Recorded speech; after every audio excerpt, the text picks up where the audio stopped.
Ah ben le reste, c'est ce qu'est l'Europe, ce qu'elle est devenue. Pas ce qu'elle était au départ, mais ce qu'elle est devenue chemin faisant.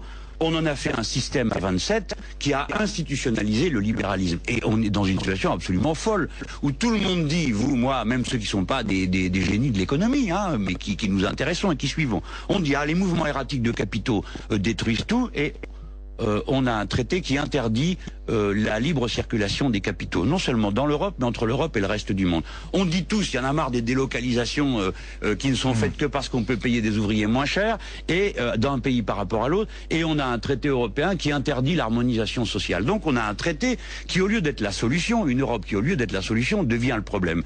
C'est la raison pour laquelle, moi, ce que j'en dis, c'est que si l'on ne fait pas changer le cap de construction européen, alors c'est l'idée européenne elle-même qui mourra. Ce n'est pas moi qui l'aurais tué, c'est ceux qui s'en seront servis exclusivement pour faire passer par la fenêtre européenne le libéralisme qui n'arrivait pas à faire passer par la grande porte du suffrage universel direct. J'espère m'être fait comprendre. Et c'est la raison pour laquelle vous me voyez si mécontent et si en colère de voir cette scène de pitre sur des sujets complètement dérisoires, pendant que les grandes questions, elles, se décident en dehors de tout le monde. Je vous en donne, attendez, laissez-moi faire un exemple, s'il vous plaît, que ce passage au moins m'ait permis de cette information. Il y a quelques mois, le Parlement européen a voté, socialistes inclus, la décision que oui, en effet, on ferait un grand marché transatlantique dérégulé, sans droit de douane et sans barrière à la circulation des capitaux et des marchandises.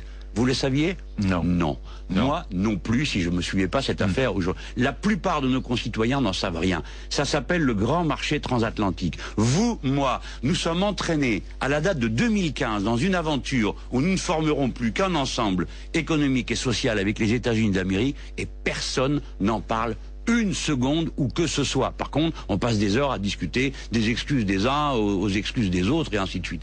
Donc il y a une histoire de fou, et c'est pour ça que Villepin peut dire ça va mal tourner, parce qu'un jour les gens vont s'en rendre compte. Il y a quelques mois, le Parlement européen a voté, socialistes inclus, la décision que oui, en effet, on ferait un grand marché transatlantique dérégulé, sans droit de douane et sans barrière à la circulation des capitaux et des marchandises. Vous le saviez? Non. Non.